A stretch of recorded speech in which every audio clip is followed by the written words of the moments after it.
అందరికీ నమస్కారం. మేము చాలా కష్టపడి టీం అందరం నేనని డైరెక్టర్ గారని కాదు, డ్రింకర్ సైడ్ టీం మొత్తం కష్టపడి మేము ఒక ప్రోడక్ట్ ని తయారు చేసాం. దాని గుంటూరు వాళ్ళు మరి ముఖ్యంగా గుంటూరియన్స్ మామూలుగా కాదు, ఎక్కడో తీసుకెళ్లి ఎక్కడో పెట్టారు.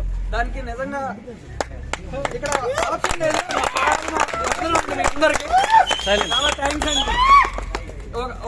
నాకు నన్ను హీరోని చేశారండి, అందుకంటే ఏం కావాలి. మీ ఫస్ట్ మూవీ అండి? నా ఫస్ట్ మూవీ యాక్చువల్గా సింధూరం అండి. అది కాన్సెప్ట్ ఓరియంటెడ్ అనమాట. దాంట్లో అందరికీ ఈక్వల్ రోల్స్ ఉంటాయి.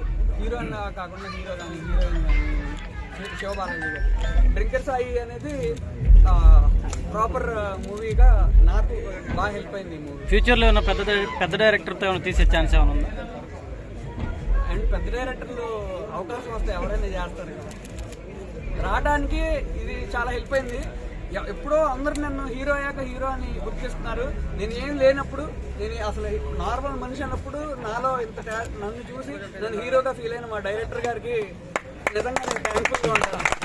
ఎందుకంటే నాకు చాలా నెక్స్ట్ ప్లాన్ చేస్తున్నారా? వచ్చిందండి, వాళ్ళు అనౌన్స్ చేస్తామన్నారు. పెద్ద ప్రొడక్షన్ వస్తుందని వచ్చింది. ఈ సినిమా దయ వల్ల వచ్చింది. డైరెక్టర్ గారు మా గురువు గారు సత్యానంద్ గారు చాలా హెల్ప్ చేశారు నాకు ఈ సినిమాకి కానీ, నన్ను ట్రైనింగ్ అప్పుడు కానీ. నేను యాక్టింగ్ ఇప్పుడు అందరూ ఎంత బాగా చెప్తున్నారంటే దానికి కారణం ఆయనే. నరేంద్ర గారిని ప్రభాస్ వాళ్ళ బావు గారు, ఆయన వల్ల సినిమా రిలీజ్ అయింది. ఇట్లా చాలా మంది హెల్ప్తో ఈ సినిమా బయటకు వచ్చిందండి. డైరెక్టర్ గారు మీరు వచ్చిన చూడండి మాట్లాడు. థ్యాంక్ యూ సో మచ్ అండి. డ్రింకర్ సాయి అనే సినిమా అఖండ మెజర్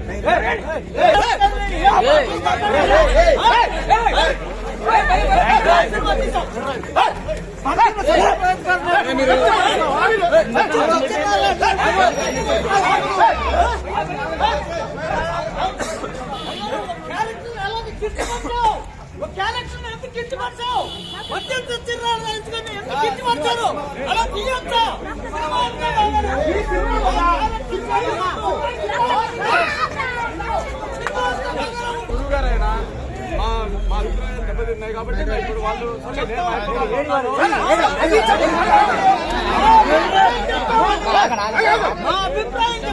అది చెప్పే విధానం ఉంటుంది, చేసుకోకూడదు.